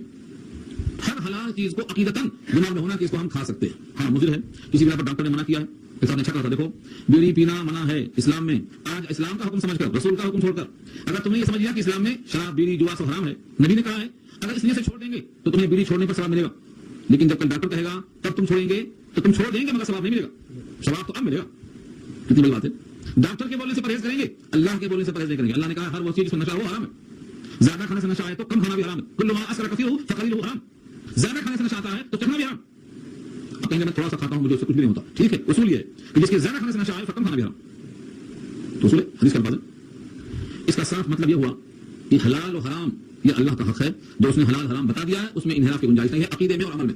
ہاں, عارضی طور پر کسی وجہ سے وہ عقیدہ رکھتے ہوئے کہ حلال اور طیب ہے, کسی بنا پر رک جائے نہ کھائے. جیسے بہت سے لوگ کہتے ہیں بھائی چنگائی نہیں کھائیں گے کیونکہ وال بند ہونے والا ہے, چنگائی نہیں کھا رہے, ڈاکٹر نے کہا دیا تو حلال تو ہے عقیدے میں, لیکن اس جسم کے لیے وہ انفٹ ہو گیا. اس سے رکنا اس عقیدے کو رکھتے ہوئے کہ کھانا حلال ہے لیکن میں مجبور ہوں, درست ہے. یہ رہبانیت نہیں ہے. تو اسلام میں رہبانیت نہیں ہے, اس کے اور بھی درجے ہیں, تفصیل میں جانا مناسب نہیں. اور رہبانیت ابتدعوها, اور رہبانیت کو جس کو انہوں نے ایجاد کر لیا تھا, ما كتبنا علیہم, ہم نے ان پر نہیں لکھا تھا. اس جملے سے معلوم ہو رہا ہے کہ رہبانیت اس کے دل میں اللہ نے نہیں ڈالا تھا. اور یہ جملہ نہیں کہا جاتا کہ ہم نے ان کو فرض نہیں کیا تھا, انہوں نے خود ایجاد کر لیا ہے. یہ جملہ بتا رہا ہے کہ جیسے رحمت اور رافت ان کے دل میں ڈال دیا تھا, یہ جو رہبانیت ہے یہ اللہ نے نہیں ڈالا تھا. یہ جمہور کی رائے ہے. لیکن امام قرطبی کہتے ہیں یہاں پر پھر ابتدعوها کو پوشیدہ مان لیجیے کہ انہوں نے ایجاد کیا ہے رہبانیت کو, اور ہم نے اس کو ان پر فرض نہیں کیا. الا ابتغاء رضوان اللہ, مگر اللہ کی خوشنودی کی خاطر. پھر کیا ہوا, کیسا وہ قائم رہے, فما رعوها حق رعایتها, رعایت اردو میں استعمال ہے, بیان اسی معنی میں یہاں رعایت. جو انہوں نے اللہ کی رضامندی کی خاطر رہبانیت کا ایجاد کیا تھا, اس کا جو تقاضا تھا اس کی رعایت نہیں کر سکے. اس کا تقاضا کیا تھا, اپنے نفس کی لذتوں سے دور رہتے, پڑ گئے, جنگل بھاگ گئے تھے ایمان بچانے کے لیے, لیکن خواہشات میں پڑ گئے. کتنے ساتھوں کا حال ہے, کتنے ننوں کا حال ہے, وہ کہتے ہیں کہ ہم نفس سے بہت دور ہیں, ہم شادی نہیں کریں گے. شادی نہیں کرنے کے باوجود ان کا حال خراب ہوا تھا. تو یہ ہے اصل مقصد. انہوں نے اپنے اوپر واجب کر لیا, ہم شادی نہیں کریں گے, ہم نکاح نہیں کریں گے, ہم پورا نہیں کریں گے, لیکن قانون نہیں کرتے, باقی سب کرتے. تو یہ ان کی جو خلاف ورزی ہے, یہ ہے فما رعوها, انہوں نے رعایت نہیں کیا, حق رعایتها, جیسا کہ اس کی رعایت کا حق ہے. اب سوال یہ ہے کیا جتنے لوگ راہب ہوئے تھے سب نے ایسا ہی کیا, یا کچھ لوگوں نے رعایت کر کے کامیابی حاصل کر لی؟ اگلا ٹکڑا بتا رہا ہے, پھر دیکھ لیجیے اس کو. فآتینا الذین آمنوا منہم اجرہم وکثیر منہم فاسقون, پھر دیا ہم نے ان لوگوں کو جو ایمان لے آئے ان میں سے ان کا اجر, اور زیادہ تر ان میں سے فاسق ہیں. یہ جملہ ریپیٹ کرنے کا مطلب یہ ہوا کہ جن لوگوں نے رہبانیت کو ایجاد کر لیا تھا ان میں سے کچھ لوگ اس پر قائم رہے تو ان کو ان کا اجر ملا, لیکن بیشتر لوگ اس پر قائم رہے اور فاسق ہو گئے. تو زیادہ لوگ فاسق ہوئے اور کم لوگوں نے اس کی رعایت کی. لیکن جب کم لوگوں نے رعایت کی ہے تو کم لوگ بڑا نتین کے برابر ہیں. ہمارا ایک اصول ہے, اسی سے بنا ہے, للاکثر حکم الکل, اکثریت کو کل کا حکم دیا جاتا ہے. ہاں, 2/3 ہاتھ اٹھا دیا تو کل نے بڑا فیصلہ کر دیا. آج بھی چلائیے, کسی بھی محفل میں اگر 2/3 میجارٹی ہاتھ اٹھاتی ہے تو فیصلہ مان لو. تو یہاں بھی کہا گیا فما رعوها حق رعایتها, ان لوگوں نے جیسا حق تھا اسی رعایت نہیں کی. کیوں سب نے رعایت نہیں کی, کیوں کہا دیا گیا؟ اس لیے کہ زیادہ سے زیادہ لوگوں نے فسق اختیار کیا, رعایت نہیں کی, تو اکثریت کے حکم میں سب کو شامل کر لیا. حالانکہ کچھ لوگوں نے ایمان پر اپنے باقی رکھا اور اجر کے لائق بنے. چنانچہ جو بتا رہا ہے فآتینا الذین آمنوا منہم, پھر دیا ہم نے ان لوگوں کو جو ایمان لے آئے ان میں سے, ان میں سے اجرہم, ان کا بدلہ, ان کا اجر. من میں ہوا اگر کوئی رہبانیت اختیار کرتا ہے اللہ کے رسول کے مطابق اور موجودہ نبی کی کتاب کے مطابق, جب رہبانیت آئی ہو, نہ تو عیسیٰ کے زمانے سے, اگر کوئی شریعت کے پابندی کے ساتھ یہ کام کرتا ہے تو وہ اجر کا مستحق ہے. مثلا غیر لوگوں سے بات نہیں کرتا, تم زیادہ لوگوں سے بات کریں گے تو جھوٹ نکلے گا, غیبت سنیں گے, چغلی ہوگی, اس خطرے سے تنہائی میں رہتا ہے. اس برائی سے بچنے کی نیت سے تنہائی میں رہتا ہے. تو نیت ہی تو اصل ہے, سارے کام کا مدار نیتوں پر ہے. خلوت میں کیوں ہے, برائی سے بچنے کے لیے ہے, تو اس کا یہ عمل اخلاص کے ساتھ اگر ہے تو بھائی سے اجر. ایک آدمی دعوتوں کو اوائڈ کرتا ہے کیونکہ دعوتوں میں اکثر کھانا اس کے نظر کے لحاظ سے صحیح نہیں ہے. وہ سمجھتا ہے کہ بھائی پتہ نہیں لوگ حلال کھلاتے کہ حرام کھلاتے, احتیاط کی وجہ سے وہ نہیں کھاتا. اجر کا پابند ہو, اجر پائے گا. بہت سے اہل اللہ ہیں جو ہر ایک ہدیہ قبول نہیں کرتے, بہت سے, اسی واسطے کہ میں ہدیہ کے بغیر اگر زندہ ہوں تو ہدیہ کو قبول کروں. حضرت اویس کرنی کے بعد جب کپڑا پیش کیا حضرت عمر نے تحفے کا, تو انہوں نے یہ کہہ کر واپس کر دیا کہ جسم پر جو کپڑا ہے اس کی تو گارنٹی ہے, لیکن جس جسم پر کپڑا ہے اس میں جان کے رہنے کی گارنٹی نہیں ہے. یہی کپڑا اچھا میرے لیے, پکڑ رہے گا وہ نیا کپڑا نہیں مانو. کپڑا پرانا ہونے کے باوجود گھنٹہ تو گھنٹے کی گارنٹی تو ہے, لیکن جس جسم پر کپڑا ہے اس میں جو جان ہے اس کی گھنٹے کی ابھی گارنٹی نہیں ہے. اس کو کسی اور کو دے دیجیے. تو حضرت عمر کو حضور نے کچھ دیا, تو حضرت عمر نے کہا آپ مجھے کیوں دے رہے ہیں, آپ کسی اور کو دے دیجیے, میں تو خوشحال ہوں. تو حضور نے کہا دیکھو عمر, دل میں لالچ اگر ہے تو ایسا بولنا, لیکن دل میں لالچ نہیں ہے پھر بھی کوئی دے رہا ہے تو یہ اللہ کا ہدیہ ہے, اسے قبول کرنا چاہیے. حضرت عمر نے اس سے اس بات کو اخذ کیا ہے کہ دل میں کوئی لالچ نہ ہو، دل میں کوئی رغبت نہ ہو، جس کو اشراف نفس کہتے ہیں، دل ہی دل میں پکانا کھچڑی، ایسا کچھ بھی نہیں ہے، پھر بھی کہیں سے آ رہا ہے تو یہ اللہ کا دیا ہوا ہدیہ ہے، اسے قبول کرنا چاہیے. تو حضور کا یہ حکم ہوا، حضرت عمر نے قبول کیا. بیلنس ہو گیا. بیلنس یہ ہے کہ گناہوں سے بچنے کے لیے دور رہنا ٹھیک ہے، لیکن جہاں یقین ہو کہ گناہ نہیں ہے اور جہاں دل میں کوئی میلان نہیں ہے، وہاں اللہ کا ہدیہ ہے، اسے قبول کرنا. فآتینا الذین آمنوا منہم اجرہم وکثیر منہم فاسقون. سو دیا ہم نے ان میں سے ایمان والوں کو ان کا اجر، اور بہت لوگ ان میں سے فاسق ہیں. یہاں سے اصل خطاب دیکھیے، عنوان بدلا ہوا ہے، یا ایھا الذین آمنوا، اے وہ لوگ جو ایمان لے آئے ہو. یہ لفظ عام طور سے اہل اسلام کے لیے کلام کیا ہے اللہ نے. اہل اسلام کے لیے یہ جملہ ہے یا ایھا الذین آمنوا کا. عام طور سے جو اہل کتاب ہوتے ہیں، چاہے وہ تورات والے ہوں یا انجیل والے یا زبور والے، انہیں اللہ نے یا اہل کتاب، یا اہل کتاب خطاب کیا ہے. یہ شاید پہلا موقع ہے جہاں اللہ نے ان کو خطاب کیا ہے یا ایھا الذین آمنوا سے. اور جگہوں میں آپ دیکھیں گے قرآن کریم میں تو یا اہل کتاب، اے کتاب والوں، یہ آئے گا.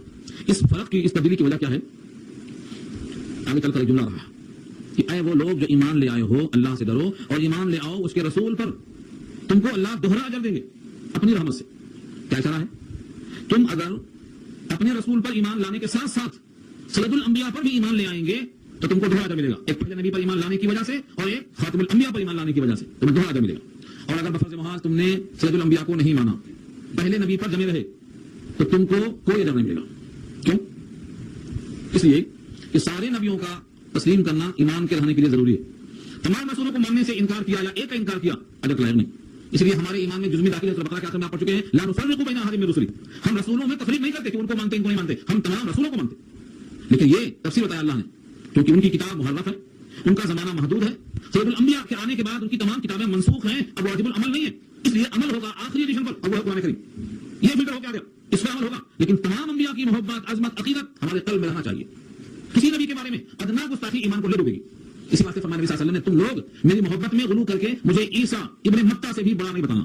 ہوں میں ضرور، میں تو سید الانبیاء ہوں، لیکن تمہیں زبان سے کچھ بولنے کا حق نہیں ہے. تم کسی بھی نبی پر مجھے فضیلت دینے کے چکر میں کسی نبی کی تنقید نہیں کر دینا. حضرت موسیٰ کو جلد باز فاتح کہا ہے بعض لوگوں نے، تنقید ہو گئی. ابو موسیٰ اشعری کو چالاک کہا ہے، تحقیر ہو گئی. عائشہ کو زبان دراز کہا ہے، تحقیر ہو گئی. پتہ نہیں چلتا، زیادہ تیز چلنے والا قلم اور زبان سے ہی تحقیر ہو جاتی ہے. اسی واسطے کہتے ہیں ہوش میں رہنا سب سے زیادہ اہم ہے. بہت تیزی کے ساتھ لکھنا یا بولنا کوئی کمال نہیں ہے، بولنے میں لکھنے میں توازن ہونا ضروری. تو سارے انبیاء قلب و نگاہ کا سرمایہ ہیں، سب معصوم ہیں اور اپنے اپنے دور میں سب واجب العمل رہے ہیں. لیکن سید مصطفیٰ آنے کے بعد اب وہ کتابیں محرف ہو گئی ہیں، اب عمل صرف قرآن پر ہوگا. لیکن جب تک ان لوگوں سے خطاب یہ تھا یہی مضمون پر کہ اے وہ لوگ جو ایمان لے آئے ہو، اللہ سے ڈرو اور ایمان لاؤ اپنے رسول پر، یعنی مرزا رسول پر. سابقہ پر تمہارا ایمان تھا، اب نبی رسول آ گئے دوسرے، اب تمہیں اس پر ایمان لانا ہے. یؤتکم کفلین، دیں گے تم کو. کفلین مانے دو حصے، من رحمتہ، اپنی رحمت سے. ایک حصہ عیسیٰ پر ایمان لانے کا، ایک حصہ آخر نبی پر ایمان لانے کا. دو حصہ ملے گا. دو حصے کس کو ملتے ہیں؟ دو حصے. جس نے کسی عورت کو آزاد کر دیا جبکہ وہ باندھی تھی، اس کو ادب سکھایا اور اس سے شادی کر لی، دوہرا اجر. ایک باندھی کو آزاد کرنے کا اور ایک اپنے نکاح میں لانے کا، دوہرا اجر. جس نے کسی کو دو چیز دی، جوڑا دیا، دو تابند دیا، دو کرتا دیا، دو قلم دیا، جوڑا دیا تحفے میں، وہ بھی دو حصوں کا حقدار ہے شریعت میں. جس نے جوڑا دیا، کہا ہے کہ جب دو چیز دیا ہے تو دوہرا حصہ ہوا. اس میں دوہرا حصہ کہاں سے ہوا؟ تو ایک پر ایک ملا. فرمایا نہیں، دوہرا حصہ کا مطلب یہ ہے کہ ہر عمل پر دوہرا حصہ ملے گا. ہر عمل پر دوہرا حصہ ملے گا. ایک سید الانبیاء پر ایمان لانے کا اور ایک اپنے پہلے نبی پر ایمان لانے کا، دونوں پر تمہیں اجر ملے گا. اور اگر تم نے سید الانبیاء کا انکار کیا تو تمہارا ایمان ثابت نہیں ہوا. تمہارا ایمان ثابت نہیں ہوا. رسولوں میں سے کسی کا انکار ثابت ہوا، کسی کا انکار ہے تو سب کا انکار، کیونکہ سب کا پیغام ایک ہے. لہذا تمہارا ایمان نہیں ہوا، اور جب ایمان ثابت نہیں ہوا، کفر ثابت ہوا، تو نتیجہ کیا ہوگا؟ کافر کا کوئی عمل قابل قبول نہیں، نہ آج کا، نہ آئندہ کا، نہ گزشتہ کا، کوئی عمل قابل قبول نہیں. تو سید الانبیاء کو ماننے سے تمہیں دوہرا اجر ملے گا اور سابقہ نیکیاں بھی بحال ہوں گی، کھاتے میں درج رہیں گی. اور اگر سید الانبیاء کو نہیں مانا تو تمہارا ایمان ثابت نہیں ہوگا اور کفر کے ساتھ سابقہ نیکیاں نہیں باقی بچتی، ظاہر ہو جاتی ہیں. فَنُقِيمُ لَهُمْ يَوْمَ الْقِيَامَةِ وَزْنًا. اس واسطے اللہ نے یہاں پر لفظ ایمان سے ترغیب دی ہے. اے وہ لوگ جو ایمان لے آئے ہو، اللہ سے ڈرو اور ایمان لاؤ اپنے رسول پر، تم کو دوہرا اجر ملے گا. یہ ترغیب ہے، ترغیب کی وجہ سے ایسا کہا گیا کیونکہ صاحب ایمان تھے، پھر سے ایمان لانا آسان ہے. ان سے کہا ہے تم صاحب ایمان ہو، اپنے ایمان کی تجدید کر لو. اور یہ بہت مشکل کام ہے. دو نبیوں پر ایمان لانے والے کو دوہرا اجر کیوں ہے؟ آپ سوچ کر دیکھو. اپنے مذہب کو چھوڑ کر نئے مذہب قبول کرنا، دونوں پہ ریسرچ کرنا، اس کی کمی اس کی تکمیل کو جاننا، شعوری طور پر ایمان لانا آسان نہیں ہے. اس لیے آج جو لوگ اسلام میں داخل ہو رہے ہیں ان کا استعمال کرنا چاہیے کہ انہوں نے اپنا موجودہ دین ترک کیا ہے، اسلام کو قبول کیا ہے، ان کو دوہرے اجر کی ضرورت ہے. لیکن ہوتا یہ ہے ہمارے پاس لوگ شادی میں وہی خاندان، وہی مال، وہی خصوصی دیکھنے کے چکر میں ان کو آج بھی چھوڑ دیے. تمہارے حال پہ رہو، اسلام میں رہو چاہے واپس رہ جاؤ. یہ بہت زیادہ غلط سلوک ہو رہا ہے. آگے اس نعمت پر ایک مزید انعام ہے. فرمایا یؤتکم کفلین من رحمتہ، دیں گے دوہرا حصہ اپنے رحمت سے. ویجعل لکم نورا، اور بنائیں گے تمہارے واسطے ایک نور. اور نور کیسا ہوگا؟ قلب میں ایک روشنی ہوگی. تمشون بہ، تم چلو گے اس کے ساتھ. یہ تم کو نور ایمان دیں گے، نور فراست دیں گے. حدیث آیا ہے اتقوا بفراست المؤمن فانه ينظر بنور اللہ. مومن کی فراست سے بچو کیونکہ وہ اللہ کے نور سے دیکھتا ہے. یہ کیا ہے؟ اللہ اس کو رہنمائی کرتے ہیں. ہر قلب میں جو مومن ہو اس قلب میں اللہ ایک ایسی روشنی دیتے ہیں جس سے وہ حق پہچان کر چلتا ہے. کیونکہ نور کہتے ہیں روشنی کو. اور علم بھی کیا ہے؟ روشنی ہے. ایسی روشنی جس میں حق نظر آئے اس کو کہتے ہیں علم. یہاں علم سے مراد ایسی روشنی عطا فرمائیں گے کیونکہ تم نے ایک دین کو چھوڑا ہے, دوسرے دین کو قبول کیا ہے, سچائی کو اخذ کیا. اس سچائی کو قبول کرنے کی تلاش میں اللہ فرماتے ہیں کہ ایسا نور دیں گے, ایسا نور کہ تم اس کے ساتھ ساتھ چلو گے. تو دو فائدہ ہوا, دوہرا اجر ملا, نور ملا. یہ نور ایمان ہے جو پرساس پر کام آئے گا, قبر میں کام آئے گا, ہر مقام پہ کام آئے گا. یہ ہے تم اس کو لے کر چلو گے. کہاں چلو گے؟ منزل کو لانے کے پاس چلو گے, منزل جنت سے. تو جنت میں جانے تک ہر کام آئے گا. وَيَغْفِرْ لَكُمْ, اور اللہ تمہاری مغفرت کر دیں گے. تیسرا وعدہ ہے. اب کیا باقی ہے؟ دوہرا اجر دیں گے اپنی رحمت سے, اور نور ایسا دیں گے جو تم چلتے رہو گے تمہارے کام میں آئے گا. وقت مشی چلتے وقت کام میں آئے گا. ٹارچ ہمیشہ ساتھ میں جہاں چاہے روشنی دیکھیے. تو ایسا نور کہ تم اس کو ساتھ لے کر چلو گے. اور تیسرا انعام ہے وَيَغْفِرْ لَكُمْ, تمہاری مغفرت کر دیں گے. اللہ غفور الرحیم, اللہ غفور الرحیم, اللہ بخشنے والے مہربان ہے. اس کے بعد آخری آیت ہے, بہت اہم مضمون اس کے اندر, لِأَلَّا يَعْلَمَ أَهْلُ الْكِتَابِ, تاکہ جان لیں اہل کتاب. لِأَنَّ لا میں جو لام زبر لا ہے یہ زائدہ ہے, حسن کلام ہے. عربی میں کبھی کبھی لا زائدہ آتا ہے, یہ کلام کے حسن کے واسطے آتا ہے. اس کا تعلق گرامر سے ہے. گرامر عربی کی نہیں آئے گی تو اس کو سمجھانے والا کوئی پیدا نہیں ہوا آپ کو. لا زائدہ کیوں ہے؟ حسن کلام کے لیے, جملے کی خوبصورتی پیدا کرتا. لِأَلَّا تو لام زائدہ. ترجمہ کیا ہوگا جب لام زائدہ ہے؟ تو ترجمہ ہوگا لِيَعْلَمَ أَهْلُ الْكِتَابِ, تاکہ اہل کتاب جان لیں. کیا جان لیں؟ اللہ يقدرون على شيء من فضل اللہ, کہ وہ قادر نہیں ہے ہر چیز پر اللہ کے فضل میں سے. اللہ کے فضل سے مراد کیا ہے؟ نبوت ہے, کتاب ہے. وہ اہل کتاب سمجھتے تھے کہ نبوت ہمارے خاندان میں آئے گی. اس طرح سے جب تم پہلے نبی پر ایمان لا کر اس نبی پر ایمان لے آؤ گے تو اہل کتاب کو یہ بات معلوم ہو جائے گی کہ اللہ کا فضل تمہارے قبضے میں نہیں ہے, تم اس پر قادر نہیں ہے کہ کہہ دے. اللہ کے قبضے میں ہے, اور جس کو چاہے اپنا فضل دے دے. تاکہ اہل کتاب جان لیں کہ وہ قدرت نہیں رکھتے ہیں ہر چیز پر. من فضل اللہ, اللہ کے فضل میں سے.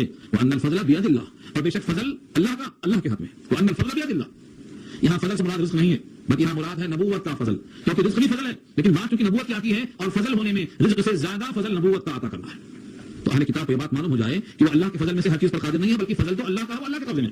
وان الفضل بید اللہ یؤتیہ من یشاء, وہ دیتا ہے جس کو چاہتا ہے. آدم سے لے کر سید الانبیاء تک کس کس کو نبوت کی شکل میں فضل دینا ہے, اللہ کو خوب معلوم ہے. جس کو چاہتے ہیں وہ عطا فرماتے ہیں. یہ بہت اہم جملہ ہے. وان الفضل بید اللہ یؤتیہ من یشاء. اگر سارا فضل اللہ کے ہاتھ میں ہے, جس کو چاہتا ہے وہ دیتا ہے, تو آپ اس فضل کو اللہ سے مانگنے کے بجائے انسان سے کیوں مانگتے پھر؟ وہ فضل اللہ سے مانگو. واللہ ذو الفضل العظیم, اللہ بڑے فضل والے ہیں, کمی نہیں ہے. اس لیے اللہ کا فضل اللہ سے مانگو, اللہ کا فضل اللہ سے مانگو. اس اللہ کے فضل میں سب سے بڑا فضل یہ ہے کہ اللہ نے نور ایمان عطا فرمایا ہے, کیونکہ نور ایمان سبب بنے گا جنت میں داخلے کا, اور اس کے بعد پھر کبھی رسوائی نہیں ہوگی. اس لیے یہ اللہ کا فضل ہے, اور وہ بہت بڑا فضل ہے. پورا کا پورا اللہ کے قبضے قدرت میں ہے, جس کو چاہتا ہے دیتا ہے. یہ بات اگر اہل کتاب جان لیں تو ان کو حسد ختم ہو جائے کہ وہ بنی اسماعیل میں نبی آخر زمان کیوں آئے, بنی اسحاق میں کیوں نہیں آئے. یہ ان کا حسد ختم ہو جائے کیونکہ وہ تو نبوت ہے اور وہ اللہ کا فضل ہے, اور اللہ کا فضل اللہ کے ہاتھ میں ہے, اللہ کی قدرت میں ہے, اور جس کو چاہتا ہے دیتا ہے. آپ کا یہ حسد گیا اللہ کی تقسیم پر اعتراض ہے, اور جو اللہ کی تقسیم پر اعتراض کرتا ہے وہ اللہ سے راضی نہیں ہے, اور جو اللہ سے راضی نہیں ہے وہ اللہ کا باغی. اس لیے حسد پیدا نہ ہونے پائے تاکہ جان لیں اہل کتاب. تو یہاں پر لِأَلَّا يَعْلَمَ, تاکہ نہ جانے اہل کتاب, یہ جملہ تھا, اس میں سے لام زائدہ بتا کر لِيَعْلَمَ أَهْلُ الْكِتَابِ ترجمہ کیا ہے, تاکہ جان لیں اہل کتاب. یہ اللہ زائدہ کہاں کہاں ہوتا ہے, کہاں زائدہ نہیں ہوتا ہے, یہ عجیب و غریب فن ہے. اس کو آپ ہفتے میں 1 گھنٹہ دے کر نہیں سیکھ سکتے, آپ روزانہ 1 گھنٹہ دیں گے تو سیکھیں گے. کوشش کریں, اللہ آسان فرمائیں گے. یہاں پر سورہ حدید مکمل ہو گئی اللہ کے فضل و کرم سے. اب اس کے بعد انشاءاللہ سورہ مجادلہ کا آغاز ہوگا, یا پھر مشورہ ہوگا آپ سے. دعا کر لیجیے. الحمدللہ رب العالمین والصلاۃ والسلام علی سیدنا حي وقيوم برحمتك نستغيث يا رب لك الحمد كما ينبغي بجلال وجهك العظيم يا رب لك الحمد كما ينبغي بجلال وجهك العظيم اللهم لا أحصي ثناء عليك أنت كما أثنيت على نفسك اللهم لا مانع لما أعطيت ولا معطي لما منعت ولا ينفع ذا الجد منك الجد اللهم إنا نسألك من خير ما سألك منه نبيك محمد صلى الله عليه وسلم ونعوذ بك من شر ما استعاذك منه نبيك محمد صلى الله عليه وسلم أنت المستعان وعليك البلاغ ولا حول ولا قوة إلا بالله وصلى الله تعالى على خير خلقه سيدنا مولانا محمد وآله وأصحابه أجمعين برحمتك يا أرحم الراحمين.